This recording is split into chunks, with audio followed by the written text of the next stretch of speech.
Good morning, class 9th. Just see this image. This is dry ice. Have you ever listened about dry ice? This is nothing but this is solid CO2. Okay. So students solid CO2 और जो dry ice है ये आपके चीज़ों को deep freeze करने के या कूलिंग इफेक्ट देने के काम आता है. So this is what which I am gonna teach you in this lecture, that how can we make solid CO2 or dry ice by applying higher pressure and lower temperature. Today we are going to discuss about new topic, that is effect of change of pressure. Students, about temperature we have already discussed. Now today we will be discussing about that what will be happen with state of matter if we will increase the pressure or decrease the pressure, right? So let's start it. Students, about compressibility of states of matter we have already discussed. So compressibility में आपको क्या बताया था कि आपके compressibility मतलब हम कितना प्रेशर आपके मैटर की स्टेट पर बना सकते हैं, वो आपकी कंप्रेसिबिलिटी कहलाती है, राइट. सॉलिड्स की अगर कंप्रेसिबिलिटी की बात करें तो सॉलिड्स हमारे क्या होते हैं, लेस कंप्रेसिबल होते हैं. क्यों?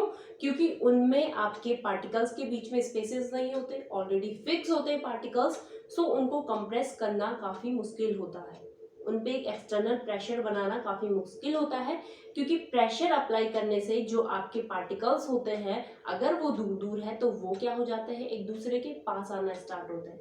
बट सॉलिड्स में तो पार्टिकल्स ऑलरेडी एक दूसरे के पास रहते हैं. सो आपकी जो बेस्ट स्टेट है प्रेशर अप्लाई करने के लिए, that is gaseous state. Gaseous state में क्या होता है बच्चों, आपके जो पार्टिकल्स होते हैं, मॉलिक्यूल्स होते हैं, वो काफी दूर दूर होते हैं. इंटरमोलिकुलर स्पेस जो होता है वो काफी होता है उनके बीच में.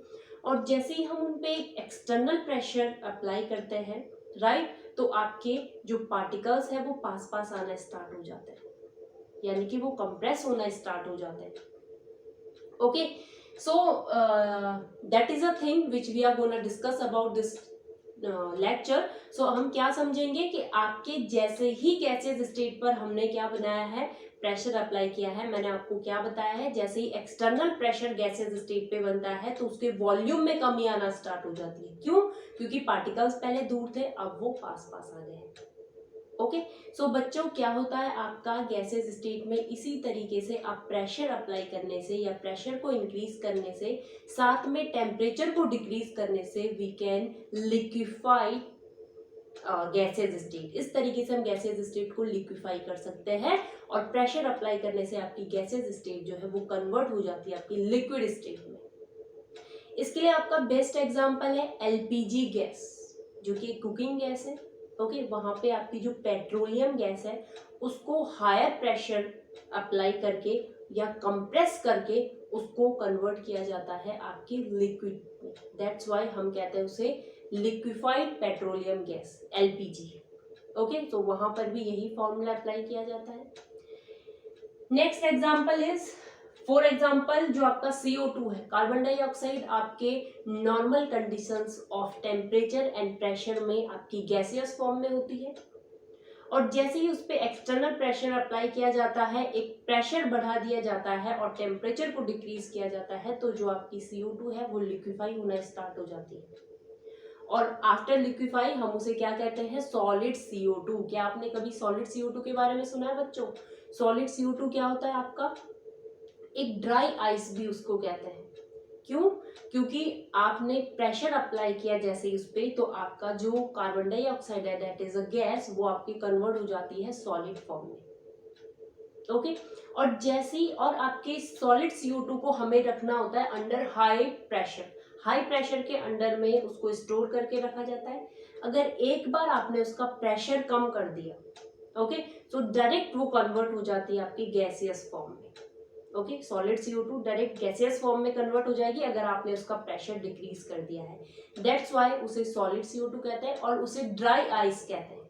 ड्राई आइस इसलिए कहते हैं क्योंकि आइस जैसा ही उसका अपीयरेंस होता है, बट वो आइस वेट नहीं होती.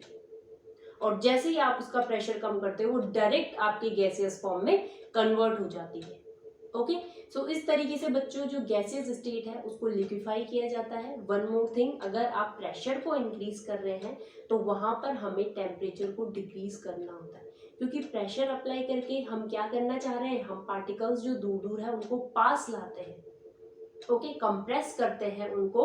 बट अगर हम उसका टेम्परेचर बढ़ा देते हैं उसी टाइम, तो टेम्परेचर के बढ़ने से क्या होता है कि जो पार्टिकल्स के बीच में काइनेटिक एनर्जी है वो इंक्रीज होना स्टार्ट हो जाएगी, और जैसे ही काइनेटिक एनर्जी इंक्रीज होगी आपके पार्टिकल्स दूर दूर जाना स्टार्ट हो जाएंगे, ओके। सो इसी वजह से हमें प्रेशर जब हम अप्लाई कर रहे हैं तो हमें हमेशा जो टेम्परेचर है उसे डिक्रीज करना होता है, ओके।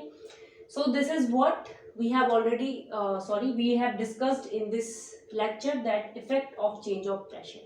अगर प्रेशर पर अगर हम कोई इफेक्ट करें तो इस तरीके से आपकी जो स्टेट है उस पर प्रभाव पड़ता है।